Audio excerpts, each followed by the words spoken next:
Shalom adik-adik, bagaimana kabarnya hari ini? Kakak harap adik-adik dalam kondisi sehat ya. Dan adik-adik juga harus tetap jaga kesehatan.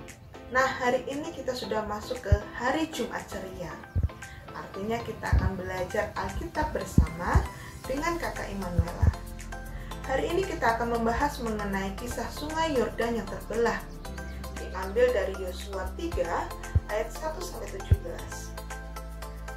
Yosua adalah orang yang telah Allah pilih untuk menjadi seorang pemimpin bagi bangsa Israel menyeberangi sungai Yordan menuju ke tanah perjanjian, tanah Kanaan. Pada saat itu, Yosua dan bangsa Israel berada di daerah Sitim, tepatnya di timur sebelah sungai Yordan. Pagi-pagi benar, Yosua sudah bangun. Dengan bersama semua orang Israel, mereka bersiap-siap berangkat dari Sitim menuju ke sungai Yordan. Sesampainya mereka di sungai Yordan, mereka berkemah terlebih dahulu.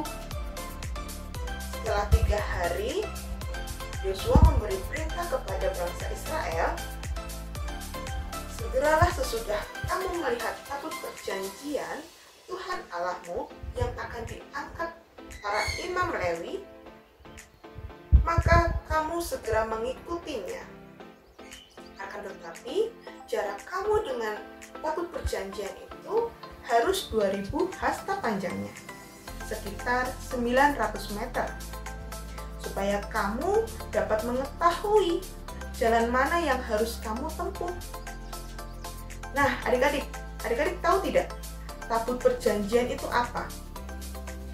Tabut perjanjian adalah sebuah peti suci yang terbuat dari emas murni.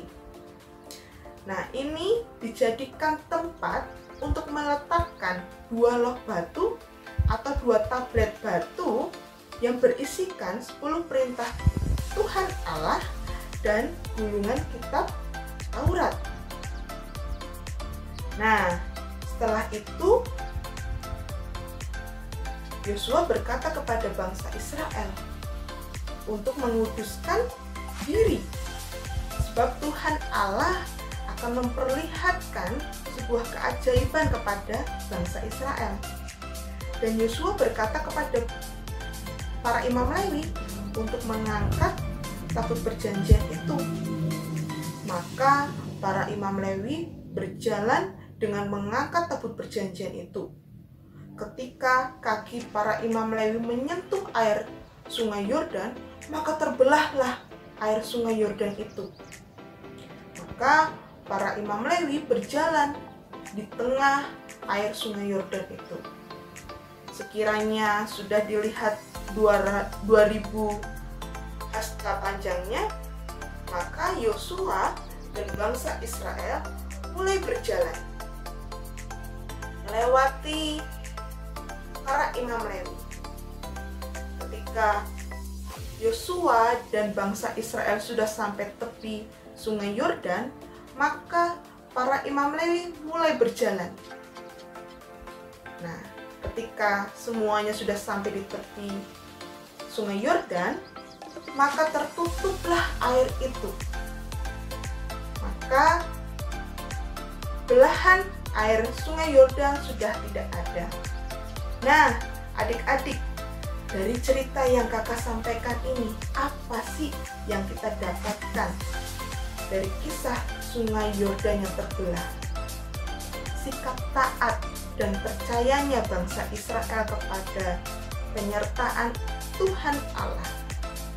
Allah berfirman bahwa tanah Kanaan adalah tanah perjanjian Allah dengan bangsa Israel. Maka dari itu, Allah menginginkan bangsa Israel untuk ada usaha menuju ke tanah perjanjian. Dengan cara apa? Dengan cara melewati sungai Yordan. Nah, itu juga berlaku untuk kita adik-adik. Tuhan Allah telah menyediakan masa depan untuk kita. Akan tetapi, masa depan yang telah Tuhan Allah janjikan tidak dengan mudah kita dapatkan. Kita perlu ada usaha untuk mendapatkannya. Maka dari itu adik-adik, kita harus tetap semangat. Adik-adik juga harus semangat dalam menjalani tugas-tugas adik-adik. Nah, sekian dari kakak cerita Alkitab